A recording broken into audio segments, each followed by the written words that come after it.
सबसे ज्यादा नजरें जिस राज्य पर टिकी थी वो है जम्मू कश्मीर, क्योंकि 2014 के बाद अब वहां पर चुनाव होंगे 10 साल के बाद। 370 हटने के बाद केंद्र का पूरा दखल रहेगा, तो आने वाले समय में मुझे लग रहा है कि जो सरकार बनेगी उसे प्रदेश के हित में काम करना पड़ेगा। सबसे बड़ा मुद्दा वहाँ चुनाव में जो राजनीतिक दल बनाएंगे वो होगा राज्य बहाली का मुद्दा, कि स्टेटहुड कैसे बहाल हो, क्यों, और भाजपा भी इस मुद्दे से किनारा नहीं कर सकती। 370 के बाद को हटाने के बाद वो भी एक मुद्दा है कि किस तरह से कहा ही जा रहा है कि बहुत सारी चीज़ें बदली हैं।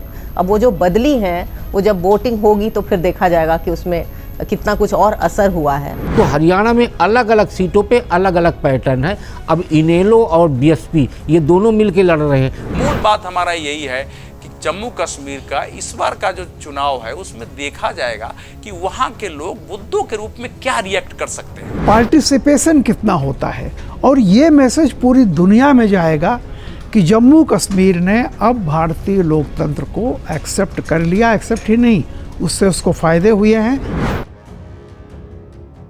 नमस्कार, अमर उजाला.com पर आपका स्वागत है। आपके साथ मैं हूं आदर्श झा और इस वक्त आप देख रहे हैं अपना पसंदीदा शो खबरों के खिलाड़ी, और हमारे साथ हमारे सभी खास मेहमान वरिष्ठ पत्रकार मौजूद हैं। समीर जी, विनोद जी, राकेश जी, अवधेश कुमार जी, राखी बख्शी जी और हमारे साथ रामकृपाल जी मौजूद हैं। और देखिए, इस वक्त हम जिस खबर पर आपसे बात करने वाले हैं बड़ी महत्वपूर्ण है, क्योंकि 2 राज्यों में विधानसभा चुनावों की तारीखों की घोषणा हो गई है।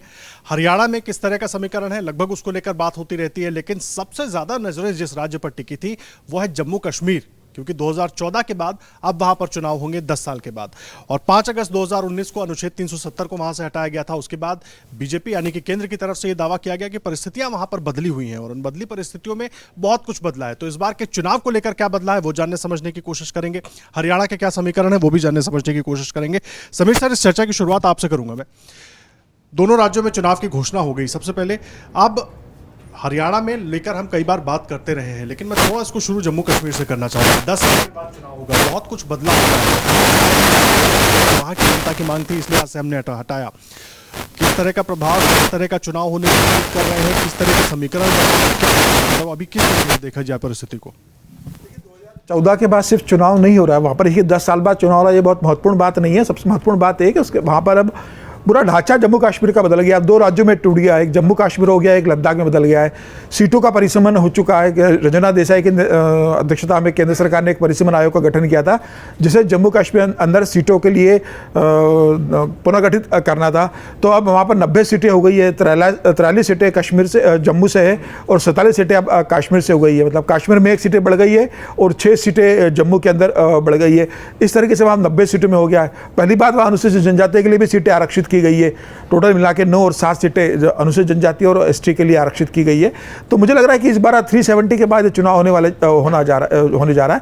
भारतीय जनता पार्टी की पूरी वहाँ पे कोशिश होगी, और सुप्रीम कोर्ट का निर्देश था कि 30 सितंबर के पहले आपको वहाँ चुनाव करवाने हैं। तो ये बाध्यता थी चुनाव आयोग के सामने और केंद्र सरकार के सामने कि 30 सितंबर के पहले वहाँ चुनाव करवाए जाए। और केंद्र सरकार लगातार कह रही थी, अमित शाह का भी बयान अभी कुछ दिनों पहले ही आया था कि केंद्र सरकार 30 सितंबर के पहले वहाँ चुनाव करवाने जाएगी। जिस तरीके से चुनाव आयोग को वहाँ पर पॉजिटिव रिस्पॉन्स मिला है, राजनीतिक दलों से मिला, वहाँ के प्रशासनिक से समर्थन मिला है कि चुनाव निष्पक्ष होंगे। लेकिन जिस तरीके से पिछले कुछ समय से वहाँ आतंकवादी घटनाएं लगातार जम्मू में जिस तरीके से होती रही, ये भी एक सुरक्षा बलों के लिए एक चुनौती होगा कि वहाँ निष्पक्ष चुनाव करवाए जाए। हालांकि केंद्र सरकार ने अब घोषणा कर दी, तो मुझे लग रहा है कि अब भारतीय जनता पार्टी के लिए एक बड़ा चुनौती होगा कि कैसे वहाँ वो सरकार बनाने की कोशिश करेगी। भारतीय जनता पार्टी की कोशिश होगी कि 43 सीटें जो जम्मू से आती है उसकी मैक्सिमम सीटें वो वहाँ जीते, और पीडीपी और नेशनल कॉन्फ्रेंस की भी कोशिश होगी कि वो सरकार बनाए। अब मुझे ऐसा लगता है कि वहाँ जो नए राजनीतिक समीकरण बनेंगे उसमें यह कोशिश होगी कि किसी भी तरह से भारतीय जनता पार्टी को राज्य के अंदर सरकार बनाने से रोका जाए। पहले महबूबा के साथ मिलकर भारतीय जनता पार्टी सरकार बना चुकी थी। अब वहाँ मुझे ऐसा लग रहा है कि नेशनल कॉन्फ्रेंस, पीडीपी और दूसरे जो दल है वो मिलकर, कांग्रेस जो दल दूसरे वहाँ के स्थानीय लोकल दल है वो मिलकर भारतीय जनता पार्टी को रोकने की कोशिश करेंगे और एक साझा सरकार वहाँ बना सकते हैं। अब आने वाला परिणाम बताएगा कि वहाँ किसका दखल ज़्यादा बढ़ता है। लेकिन जिस तरीके से लोकसभा चुनाव के अंदर राशिद इंजीनियर चुनाव जीते बारामूला से निर्दलीय, इस तरह की मानसिकता के लोग भी वहाँ पर इस चुनाव में भाग लेंगे, निर्दलीय चुनाव लड़ेंगे। उन्हें किस तरह का समर्थन मिलता है, कैसी स्थिति वहाँ उत्पन्न होती है, केंद्र सरकार का उसमें बात क्या रोल होता है, लेकिन मुझे लग रहा है कि एक अच्छा निर्णय रहा केंद्र सरकार का, और केंद्र सरकार ने कहा था कि भाई हम समय रहते चुनाव करवाएंगे। केंद्र सरकार चुनाव करवा रही है, और अब ये है कि अब वहाँ पर जिस तरीके से पहले केंद्र से जो पैसा जाता था वो दो परिवारों में बढ़ जाता था कि भाई या तो फारूक अब्दुल्ला का परिवार में शासन रहता था, या महबूबा उनके पिता सरकार में थे तो उनका शासन रहता था, कांग्रेस का भी वहाँ पे शासन रहा है, तो उसका कोई पैसों का ऑडिट होता नहीं था, जिस तरीके से वहाँ पे करप्शन चला है। अब मुझे लग रहा है कि वहाँ पर एलजी को जिस तरीके से पावर दिए गए अधिकारियों के ट्रांसफर पोस्टिंग को लेके भी, तो मुझे लग रहा है कि अब उस तरीके से वहाँ पर जो पहले पैसों को लेके करप्शन हुआ है, वहाँ पर उतना पैसा देने के बाद भी जम्मू कश्मीर का विकास नहीं हो पाया था। अब मुझे लगता है कि केंद्र सरकार की पूरी नज़र होगी, एलजी वहाँ बैठे हैं, उनको पावर दी गई है, अब राज्य सरकार के पास इतना पावर नहीं रहेगा कि वो मनमानी कर सके। 370 हटने के बाद केंद्र का पूरा दखल रहेगा, तो आने वाले समय मुझे लग रहा है कि जो सरकार बनेगी उसे प्रदेश के हित में काम करना पड़ेगा, और केंद्र सरकार के बाद भारतीय जनता पार्टी वहाँ कैसे अपनी भूमिका निभाती है ये भी चुनाव के बाद तय होगा। ये बात आप कह रहे हैं चुनाव के बाद तो तय होगा विनोद सर, लेकिन एक चीज़, क्योंकि हरियाणा को भी मैं इसमें लाऊंगा थोड़ा सा, लेकिन पहले जम्मू कश्मीर पे फोकस कर रहा हूँ, क्योंकि जम्मू कश्मीर में 10 साल के बाद चुनाव होंगे, बहुत कुछ बदलाव हुआ है। बीजेपी का अपना एक तर्क रहा, केंद्र का अपना एक तर्क रहा अनुच्छेद 370 को हटाने को लेकर, फिर जिस तरह से कहा गया कि सब कुछ बदल गया, बदलाव हो गया, रोजगार हो, ये हो, वो हो, बहुत सारी चुनौतियां बीजेपी के सामने तो होंगी, क्योंकि ये जिम्मेदारी उनकी है कि जो कुछ अभी वहां पर बदलाव हुए हैं। लिटमस टेस्ट तो इस बार बाकी दलों का भी होगा ना, क्योंकि लोकसभा चुनाव में भी बहुत कुछ जिस तरह के परिणाम आए वो भी काफ़ी संकेत अलग ही दे रहे हैं। देखिए, सबसे पहली बात, स्वागत किया जाना चाहिए जम्मू कश्मीर में चुनाव का, क्योंकि जम्मू कश्मीर भी देश का वैसा ही हिस्सा है जैसे देश के दूसरे राज्य, दूसरे इलाके हैं, तो वहाँ की जनता को भी लोकतांत्रिक सरकार का अधिकार है। ठीक है, परिस्थितियाँ थोड़ी भिन्न हैं सुरक्षा की दृष्टि से, इसलिए पिछले मतलब 2018 में वहाँ सरकार गई थी जब बीजेपी ने समर्थन वापस लिया था, और उसके बाद से वहाँ चुनाव नहीं हुए। लोकसभा चुनाव में लोगों ने अच्छी संख्या में वोट डाले, जिस तरह लोग निकल कर के आए और वोट डाले गए, उससे एक तस्वीर ये बनती है कि लोगों का भरोसा भारत के संविधान में, भारतीय लोकतंत्र में है। ये अलग बात है कि भारतीय जनता पार्टी ने लोकसभा में चुनाव वहाँ वैली में, घाटी में नहीं लड़ा, कश्मीर में, जबकि हम लोग उम्मीद कर रहे थे वहाँ भी लड़ेगी, लेकिन भाजपा ने नहीं लड़ा, वो छोड़ दिया उन्होंने। अब विधानसभा चुनाव में चूँकि 47 सीटें घाटी में हैं, 43 सीटें जम्मू में हैं, तो 47 सीटों पर भाजपा कितनी सीटों पर लड़ेगी? क्या सब पर लड़ेगी? जम्मू में तो सारी सीटों पर लड़ेगी, लेकिन कश्मीर में क्या सारी सीटों पर लड़ेगी या कुछ सीटों पर लड़ेगी, या गठबंधन करेगी किसी स्थानीय दल से, जैसे सज्जाद लोन की पार्टी है या गुलाम नबी आज़ाद की पार्टी है। ये दो पार्टियां हैं जिनसे भाजपा गठबंधन कर सकती है, या इनको गठबंधन न करके नेशनल कॉन्फ्रेंस और पीडीपी और कांग्रेस के वोट काटने के लिए छोड़ देगी, जैसे कि ओवैसी साहब से जो है दूसरे पार्टियों को वोट करते हैं। ये सब अभी आने वाले समय में परिस्थिति देखना पड़ेगा। महत्वपूर्ण ये है कि जम्मू कश्मीर में मुद्दा क्या होगा चुनाव में।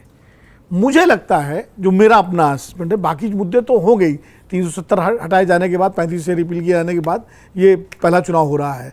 मुझे लगता है सबसे बड़ा मुद्दा वहाँ चुनाव में जो राजनीतिक दल बनाएंगे वो होगा राज्य बहाली का मुद्दा, कि स्टेटहुड कैसे बहाल हो। क्यों? और भाजपा भी इस मुद्दे से किनारा नहीं कर सकती, क्योंकि हाउस के अंदर, सदन के दोनों सदनों में जब 370 हटाया गया और राज्य का दर्जा उससे हटाया के उसको केंद्र शासित प्रदेश बनाया गया, तो सरकार ने ये आश्वासन दिया, भरोसा दिया था कि हम देर सबेर समय आने पर राज्य बहाल करेंगे। वो फ्लोर ऑफ द हाउस पर वादा है भारत सरकार का, तो इसलिए बीजेपी भी उससे अपने किनारे नहीं कर सकेगी। तो ये मुद्दा मुझे लगता है सबसे बड़ा मुद्दा होगा, जो राजनीतिक दल, national conference, PDP, Congress party या क्षेत्रीय जो और स्थानीय दल हैं, वो इस मुद्दे को जरूर अपने चुनाव में मुख्य मुद्दे के रूप में रखेंगे। बाकी बेरोजगारी, इंडस्ट्रियलाइजेशन, विकास, महंगाई, शिक्षा, स्वास्थ्य, सेहत, बुनियादी सुविधाएं, ये सब मुद्दे तो जैसे हर चुनाव में रहते हैं उस मुद्दे में रहेंगे, लेकिन जो कोर मुद्दा मुझे लगता है राज्य बहाली का मुद्दा होगा, और इस पर बीजेपी को एक इस पोजीशन लेनी पड़ेगी, क्योंकि ये मुद्दा सिर्फ कश्मीर में नहीं है, जम्मू में भी होगा। जब राखी जी बैठी हुई हैं तो बताइए, तो बहुत जाती रहती है जम्मू कश्मीर, और जम्मू से भी इनका बहुत लेना देना है, कि जम्मू के लोग भी राज्य की बहाली चाहते हैं, घाटी के तो चाहते हैं, जम्मू के भी चाहते हैं। तो ये मुद्दा मुझे लगता है कोर मुद्दा होगा, जिस पर राजनीतिक दलों को संबोधित करना होगा जनता को। तो कल से ही इस पर प्रतिक्रिया देनी, सवाल पूछना शुरू कर दिया राखी जी, क्योंकि देखिए आपका जिक्र किया विनोद सर ने, और लेकिन दूसरी बात ये, एक तो ये जी जल्दी से, इस चुनाव का बड़ा महत्व ये है कि इसका वैश्विक महत्व है, जो दुनिया को एक संदेश देने की कोशिश की पाकिस्तान या और भारत विरोधी ताकतों ने कि साहब जम्मू कश्मीर में आपने लोकतंत्र नहीं है, जम्मू कश्मीर को फौज के भरोसे रखा हुआ है, सुरक्षा बलों के भरोसे रखा हुआ, उसका भी जवाब भारत देगा इस चुनाव के जरिए। दुनिया को जब वहाँ चुनाव हो जाएंगे, निर्वाचित सरकार आ जाएगी, भले ही वो केंद्र शासित प्रदेश की निर्वाचित सरकार हो, लेकिन जन दुनिया को ये जवाब मिलेगा जो लोकसभा चुनाव में मिला कि जम्मू कश्मीर के लोगों के भी लोकतांत्रिक अधिकार उसी तरह सुरक्षित हैं जैसे देश के अन्य हिस्सों में। राकेश जी, आप कुछ। और एक बड़ा मुद्दा, क्योंकि सब लोग तैयारी में तो लगे हुए हैं, लेकिन सामने चुनौती जो है वो आतंकवाद को हटाने की है और सुरक्षा का मुद्दा, तो वो इसलिए उस पर भी कदम उठाए गए। हमने देखा नलिन प्रभात जी को डीजीपी 1 अक्टूबर से वो लेंगे, अभी स्पेशल डीजीपी बनाया गया है। तो तमाम सुरक्षा के लिए भी क्या क्या उपाय करने चाहिए, इलेक्शन कमीशन गया, बाकायदा उन्होंने इसकी पूरी जांच करने के बाद फिर आकर ये ऐलान भी किया है। ये एक सामने मुद्दा है। 370 के बाद को हटाने के बाद वो भी एक मुद्दा है कि किस तरह से कहा ही जा रहा है कि बहुत सारी चीज़ें बदली हैं। अब वो जो बदली हैं वो जब वोटिंग होगी तो फिर देखा जाएगा कि उसमें कितना कुछ और असर हुआ है। बहुत सारी चीज़ें हुई भी हैं, बहुत सारी चीज़ें आई भी हैं, लेकिन तमाम पार्टियां जैसा कि आप कह रहे हैं उन सबका अपना अपना है। कुछ पार्टियों के बाद जो विनोद जी ने भी जैसे कहा, अपनी पार्टी भी एक पार्टी है, पीसी है, पीपल्स कॉन्फ्रेंस है, और डीपीएपी है आज़ाद साहब की। अब इन पार्टियों को लोकसभा में हमने देखा कि कुछ तो पीछे रहीं, कुछ का उतना प्रदर्शन नहीं रहा। तो इन पार्टियों का भी किस तरह से इस समय इस इलेक्शन में रोल रहेगा वो देखने की बात होगी। अपनी तरफ से तो बीजेपी बहुत आशान्वित है कि वो बहुत ही अच्छी सीटें लेकर आएंगी, लेकिन हम ये देख रहे हैं कि सब और पार्टियों का, नेशनल कॉन्फ्रेंस में आपने देखा कि उमर अब्दुल्ला ने कहा कि अपनी पार्टी मेंबर से बात करेंगे, बहुत प्रेशर है कि मैं चुनाव लड़ूं, लेकिन मेरे वालिद तो तैयार हैं, फारूक अब्दुल्ला साहब तैयार हैं, उन्होंने कह दिया है। तो नेशनल कॉन्फ्रेंस की ये तैयारी है। पीडीपी को अगर देखें तो महबूबा के अलावा उनकी बेटी इल्तिजा बहुत ज़्यादा वो भी एक्टिव हो गई हैं, तमाम मुद्दों को लेकर वो आगे बढ़ रहे हैं। तो सभी प्लेयर्स जो हैं वो इस समय किस तरह से अपना रोल निभाएंगे। और थोड़े जो और आयाम है वो ये कि पहाड़ी, गुर्जर, बॉर्डर के इलाके, 1947 के रेफ्यूजीज़, उनको फिर से लैंड अलॉट करने की सुविधाएं देने की बात हो रही है, क्योंकि 30,000 का उनकी संख्या बताई जाती है। तो तमाम इन सब चीज़ों को लेके आगे बात, बॉर्डर के इलाके को भी लेकर बात कि वहाँ के लोगों में किस तरह का हो और उनको फिर कैसे अपने चुनाव के दौरान उनको एड्रेस किया जाए, इसकी भी बात बहुत होगी। अलग अलग समुदायों को आपने देखा है बार बार कि जब भी एचएम गए हैं उन्होंने खासकर उन तबकों के ऊपर जोर दिया जो कहीं ना कहीं निगलेक्ट हुए रहे थे। तो वो तबका भी आकर किस तरह से उसको एड्रेस किया जाता है और वो किस तरह से अपना इलेक्शन में प्रभाव दिखाता है, ये देखने की बात रहेगी। बाकी तैयारी पूरी सभी कर रहे हैं और अब देखना है कि 3 चरणों का ये चुनाव, क्योंकि 2002 में 4 चरणों का था, 2014 में 5 का, इस बार 3 चरणों का चुनाव है। तो 3 चरणों के चुनाव में किस तरह से ये पार्टियां अपना अपना प्रदर्शन करती है। जैसा विनोद जी ने सही कहा कि इंटरनेशनली वॉच्ड इलेक्शन है, पूरा विश्व हमें देख रहा होगा, तो किस तरह से किस योजना के तहत ही पूरा ये चुनाव अपने आप में अमल में आता है, ये भी एक देखने की बात है। ये जाहिर सी बात है, देखने की वाली बात होगी। राकेश सर, हरियाणा को भी मैं इसमें जोड़ रहा हूँ। हरियाणा, जम्मू कश्मीर। हरियाणा में एक तरफ एंटी इनकम्बेंसी मुख्यमंत्री आपको लास्ट में बदलना पड़ गया जो कहा जाता है, ये बीजेपी की बात हो गई। कांग्रेस में अपनी गुटबाजी हम देख रहे हैं। दूसरी तरफ जम्मू कश्मीर, कांग्रेस के लिए भी उतनी ही चुनौती होगी कि किस तरीके से सबको साथ मिलाए। क्या इंडिया गठबंधन को लेकर वहाँ पर बात बन पाएगी, होगी नहीं होगी। एक बीजेपी के लिए कि भाई जब से वहाँ पर हमने अनुच्छेद 370 हटाया उसके बाद जो भी काम किए उस काम को गिनाकर हमको वोट लेना है। ठीक है, जम्मू में आप देख रहे हैं कि अपने आप को मजबूत है, लेकिन घाटी तो आपके लिए अभी भी क्वेश्चन मार्क के साथ खड़ी है। देखिए, परिसीमन के बाद बहुत सारी परिस्थितियाँ बदली हैं, यानी भौगोलिक स्थितियों के हिसाब से देखें तो भौगोलिक और राजनीतिक दोनों परिस्थितियां जम्मू कश्मीर में परिसीमन के बाद बदली हैं। जैसे राजौरी, पुंछ, रियासी, ये वो इलाके हैं जहां एक ही समाज का प्रभाव था, वो बदलाव आया है। जहां जैसे अभी राखी जी ने कहा, गुज्जर, बकरवाल, सिख, ये सारे लोग बटे हुए थे, तो इनकी कोई गिनती नहीं होती थी, तो इनको भी कहीं ना कहीं एक प्रतिनिधित्व मिला, यानी कि उनका जो गाँव था वो एक गाँव 4 विधानसभा में है, अब वो एक गांव 1 विधानसभा में आ गया है। मतलब वोट का जो अधिकार होता है उसमें जो एकजुटता का प्रदर्शन इस बार जम्मू कश्मीर में होगा। सबसे महत्वपूर्ण ये चुनाव इसलिए मैं देख रहा हूँ कि हाल का जो लोकसभा का चुनाव हुआ उसमें वहाँ के 3 बड़े चेहरे, गुलाम नबी आज़ाद जी को मैं इसलिए नहीं कह रहा क्योंकि वो चुनाव नहीं लड़े, 3 बड़े चेहरे और तीनों को हार का सामना करना पड़ा। उसके बाद जो विधानसभा चुनाव हो रहा है उसमें सबसे इम्पॉर्टेंट ये है कि ये 3 चेहरे जो अभी कुछ महीने पहले हारे हैं वो चेहरे कितने प्रभावी हो पाएंगे। फिर 2014 की बात आती है। 2014 के बाद विधानसभा का ये पहला चुनाव हो रहा, लेकिन उसके बाद 3 चुनाव जम्मू कश्मीर देख चुका है। 19 का भी लोकसभा का चुनाव देखा, 22 का विधानसभा 22 का स्थानीय निकाय का चुनाव देखा और 24 का लोकसभा चुनाव देखा। इसलिए अंतर्राष्ट्रीय स्तर पर वहाँ की लोकतांत्रिक व्यवस्था और वोट की ताकत का अंदाज़ा जो भी पड़ोसी देश नज़र लगा के बैठे हुए हैं उनको अंदाज़ा हो गया है। लोकसभा चुनाव में तो सर्वाधिक मतदान हुआ इस बार जम्मू कश्मीर में, अपने आप में रिकॉर्ड रहा है। 2014 में जहाँ 65% था, इस बार 75% से ऊपर चला गया है। तो सबसे जो जम्मू कश्मीर में देखना ये है कि जो 23% वोट लेके भारतीय जनता पार्टी 2014 में चल रही थी, फिर 2022 की स्थानीय निकाय चुनाव में भारतीय जनता पार्टी का प्रदर्शन बहुत अच्छा रहा है। क्या 24 में वो 23% वोट को बढ़ा पाती है या 23% वोट उसका घटने वाला है? नंबर 1। नंबर 2, वहाँ जो दूसरी बड़ी पार्टी है पीडीपी, जो 2014 के विधानसभा चुनाव में भी 23% 22.9 के करीब लेके वोट चल रही थी, वो क्या उसका वोट घटा है या उसका वोट बढ़ेगा? कांग्रेस और नेशनल कॉन्फ्रेंस के साथ ये है कि उनका वोट घटा है, इस बार उनका वोट बढ़ेगा। इसकी संभावना कांग्रेस की इसलिए लग रही है क्योंकि गुलाम नबी आज़ाद उस समय पर कांग्रेस में थे, अब गुलाम नबी आज़ाद अपनी पार्टी बना के अलग घटक के साथ खड़े हुए हैं, वो भी कांग्रेस का ही वोट काटेंगे। तो कांग्रेस के लिए वहाँ सबसे बड़ी चुनौती ये है कि कांग्रेस वहाँ कैसे अपने आप को खड़ा रख पाएगी।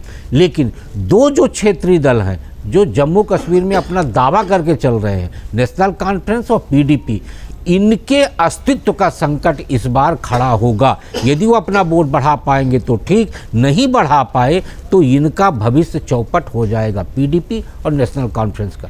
ये जम्मू कश्मीर में। हरियाणा की जहाँ तक आप बात करें, हरियाणा में चुनौती दोनों के सामने है, कांग्रेस के पास भी और भारतीय जनता पार्टी के पास भी। लेकिन वहाँ एक नया गठजोड़ चल रहा है। गठजोड़ ये चल रहा है कि जाट एक तरह से लामबंद हो रहा है कांग्रेस की तरफ, और दलित भी, बीएसपी जो 15% वोट लेके चल रही थी उसको छोड़ के नए पैटर्न, जैसे उत्तर प्रदेश में गई, उस हरियाणा में भी दलित वर्ग का वोट जो है वो कांग्रेस के साथ जा रहा है। तो वो एक पैटर्न चेंज हुआ है और कांग्रेस लगातार वहाँ इंक्रीज कर रही है, और भारतीय जनता पार्टी का वोट प्रतिशत जो 12% से 58% पहुँच गया था वो घट के 43% पे आ गया है। इस बार यदि जाट और दलित एकजुट होते हैं तो मुझे लगता है भारतीय जनता पार्टी के लिए बड़ा फलीभूत ये होगा कि गैर जाट समीकरण लेके जो वो पॉलिटिक्स कर रही है, वो गैर जाट समीकरण उसका सार्थक होगा। इसका एक बड़ा अच्छा उदाहरण अभी लोकसभा चुनाव में दक्षिण हरियाणा में देखने को मिला कि दक्षिण हरियाणा में आहिर और जाट वो दोनों एक हो गए हैं कि मुस्लिम का प्रभाव कम किया जा सके। तो हरियाणा में अलग अलग सीटों पे अलग अलग पैटर्न है। अब इनेलो और बीएसपी ये दोनों मिलकर लड़ रहे हैं, तो कांग्रेस के लिए घातक ये साबित हो सकता है, इनेलो जाट ले जाएगा और बीएसपी दलित ले जाएगी। तो कहीं ना कहीं कांग्रेस और भाजपा दोनों नेक टू नेक चल रहे हैं हरियाणा में। अभी ये बात करें नेक टू नेक चल रहे हैं। अवधेश सर, जम्मू कश्मीर को लेकर जब से चुनाव की घोषणा हुई उसके पहले भी विपक्षी दल ये सवाल उठाते रहे, खास करके केंद्र को, कि फुल स्टेटहुड को लेकर जो बात होती रही, जिस तरीके से विनोद सर ने भी कहा, और मुझे भी याद है गृह मंत्री का वो भाषण जब 5 अगस्त 2019 को वो दे रहे थे, वादा किया गया था फुल स्टेटहुड का। तो ये मैं समझना चाह रहा हूँ, क्या चुनाव के बाद इस पर विचार करेंगे? ये एक रणनीति के तहत हो रहा है या अभी केंद्र चाहता है कि जम्मू को अपने ही नियंत्रण में रखा जाए ताकि चुनाव हो जाते हैं, चुनाव के बाद का क्या परिस्थितियाँ बनती हैं उसके हिसाब से चीज़ों को देखा जाए? तो ये थोड़ा समझने वाली बात है। देखिए, जम्मू कश्मीर हमारे देश के लिए एक ऐसा नासूर था जिसको पहले उसकी बीमारी दूर करनी आवश्यक थी कि वो देश के एक सामान्य राज्य की तरह हो और उसके तरह व्यवहार करे। अगर वो सामान्य राज्य की तरह नहीं होगा और उसको आप राज्य का दर्जा देंगे तो उससे प्राप्त क्या होगा? इसलिए क्योंकि जम्मू कश्मीर, मैं समझता हूँ, पूरे विश्व में एकमात्र किसी संविधान के तहत चलने वाले देश का राज्य होगा जिसको कई मामलों में केंद्र से भी ज़्यादा अधिकार प्राप्त रहे हैं। किसी राज्य को अपनी नागरिकता देने का अधिकार नहीं रहा है, उस राज्य को अपना नागरिक बनाने का अधिकार रहा है। तो ये आप जम्मू कश्मीर राज्य क्या रहा है, पहले तो ये देखेंगे तब इस चुनाव में इसके राजनीतिक अंक गणित जो है, राजनीतिक इक्वेशन जो है, वो तो हर चुनाव के परिणाम में मायने रखता है, लेकिन जम्मू कश्मीर इससे परे राज्य है। आप जम्मू कश्मीर में अगर एक लड़की वहाँ कश्मीर की किसी भारतीय से शादी कर लेती थी तो उसकी जम्मू कश्मीर की नागरिकता खत्म हो जाती थी, लेकिन अगर वो किसी पाकिस्तानी से शादी कर लेती थी तो उस पाकिस्तानी को जम्मू कश्मीर की नागरिकता मिल जाती थी। ये तो मतलब ये तो महाअधिकार था ना, जो हम लोग कहते हैं राज्य दे दो राज्य दे दो। इतना अधिकार किसके पास था कि उसके अपने कानून थे, आप समझिए, उसके 153 ऐसे कानून थे जिसके तहत उसको अधिकार था कि केंद्र के किसी कानून को हम माने या न माने। बाकी विधानसभा 5 साल, वहां 6 साल, बाकी राज्यों का भारत का 1 झंडा, वहां 2 झंडे। तो ये एक दूसरे किस्म का राज्य रहा है, उसको सामान्य तरह देखना मानवाधिकार की बड़ी बात होती थी। जम्मू कश्मीर में मानवाधिकार कानून एक्सेप्ट ही नहीं हुआ भारत में बनने के बाद। अल्पसंख्यक आयोग कानून वहां एक्सेप्ट ही नहीं हुआ था, सूचना अधिकार कानून वहां एक्सेप्ट ही नहीं था, यहां तक कि शिक्षा अधिकार कानून भी वहां स्वीकार नहीं था। तो आप कैसी बातें कर रहे हो? वहां जो हमारे क्या नाम, जो ऑडिटर जनरल क्या बोलते, उनका वो वहां जाके सीएजी काम नहीं कर सकती थी, तो उसको हम बाकी राज्यों की तरह देख के कहते हैं कि तुरंत दे दो। मेरा तो मानना यह है कि 370 के बाद जिस नए वातावरण में कश्मीर को लाने की कोशिश हुई, क्या वह पूर्णता को प्राप्त हो गया है? वाकई वहां बिल्कुल 100% चुनाव के अनुरूप हुआ है। देखिए, पहली बार मतलब भारत की नागरिकता प्राप्त लोगों को भी वहां नागरिकता नहीं मिलती थी। जो वाल्मीकि लोग गए उनके यहाँ काम तो करते थे, लेकिन उनको नागरिकता नहीं था। चपरासी के अलावा कोई काम भी सफाई के अलावा नहीं मिल सकता। 2500 वेतन मिलता था, आप समझिए।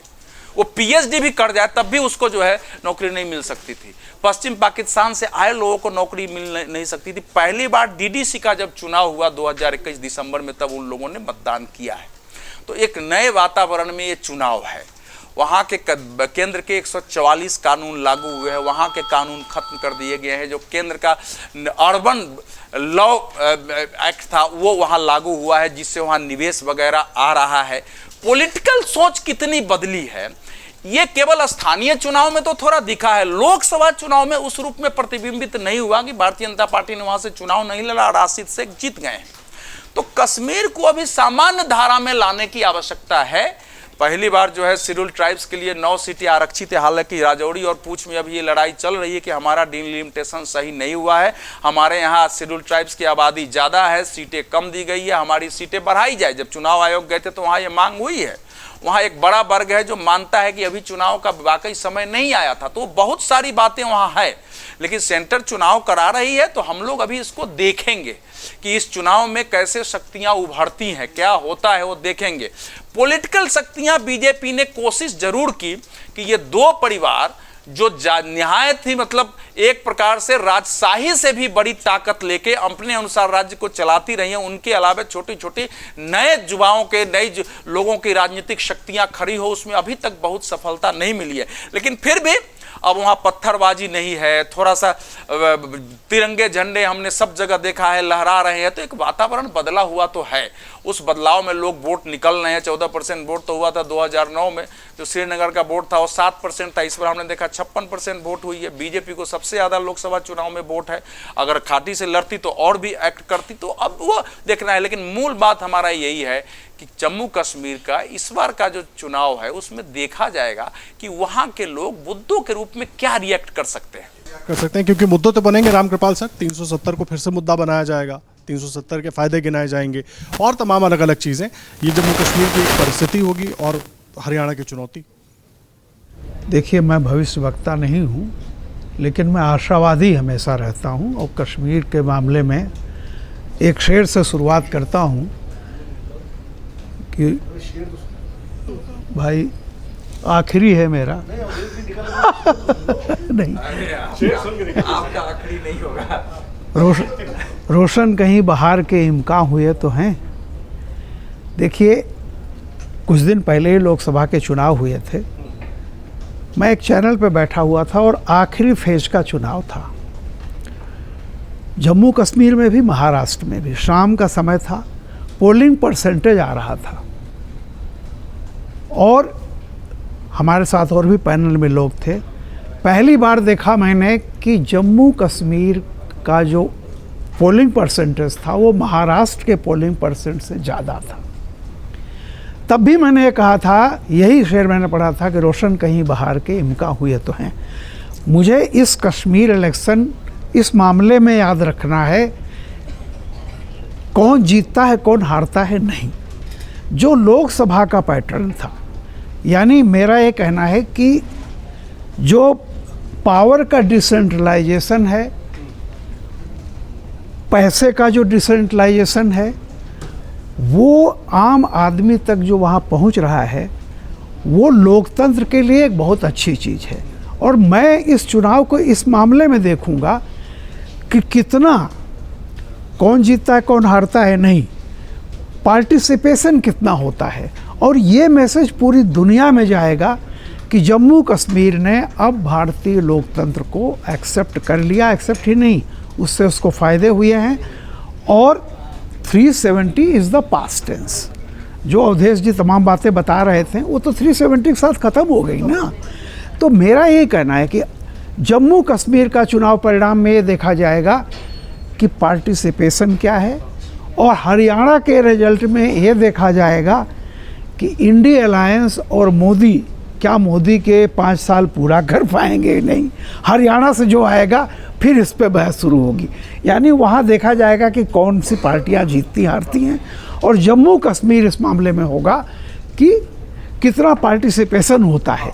एक चीज़, मैं BHU में पढ़ता था तो हमारे सामने ही एक बड़ा भारी मैदान था जहाँ वो सब स्पोर्ट्स, उसमें पत्थर पे एक चीज़ लिखी हुई थी, the best thing in Olympic, the important thing in Olympic is not winning but taking part.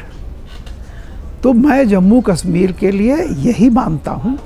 बाकी तो जो होगा इंडिया अलायंस, वो हरियाणा से शुरुआत होगी और उसके बाद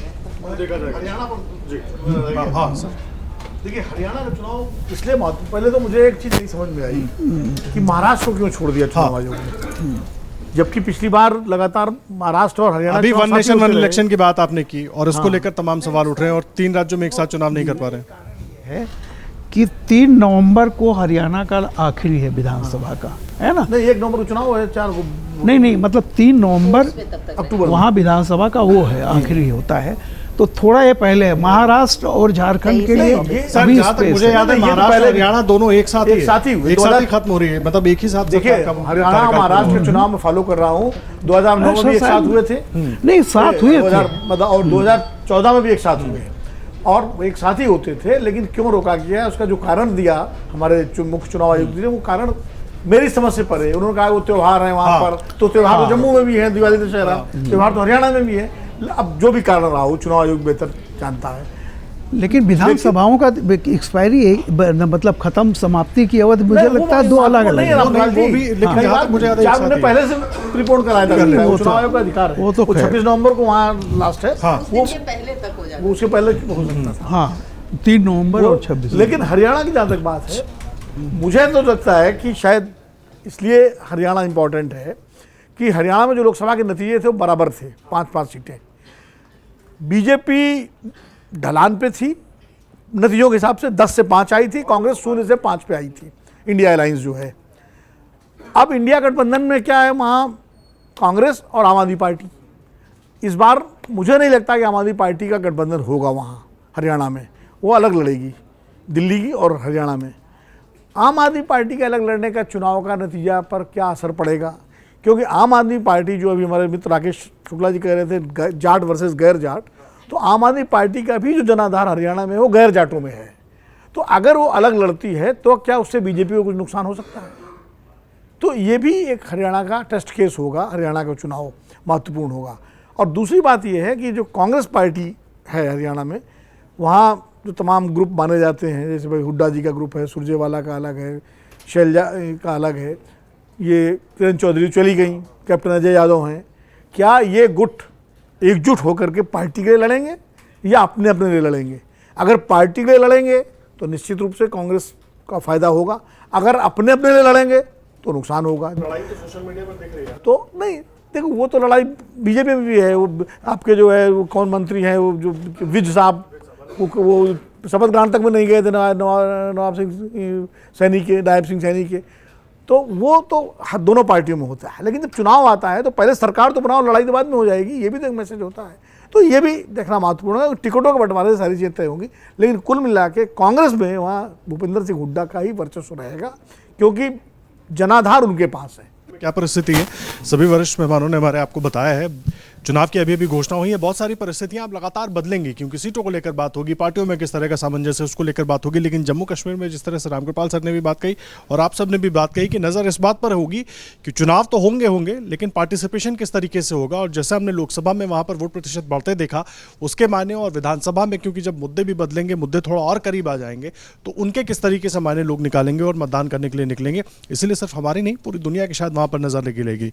हर एक अपडेट आप तक अमरउजाला.com पर हम पहुंचाते रहेंगे। देश और दुनिया की हर बड़ी खबर के लिए आप हमारे साथ बने रहिएगा। फिलहाल के लिए धन्यवाद। अगर आप ये वीडियो YouTube पर देख रहे हैं तो हमारे चैनल को सब्सक्राइब करें और बेल आइकन को दबाना ना भूलें। अगर आप Facebook पर ये वीडियो देख रहे हैं तो हमारे पेज को लाइक करें।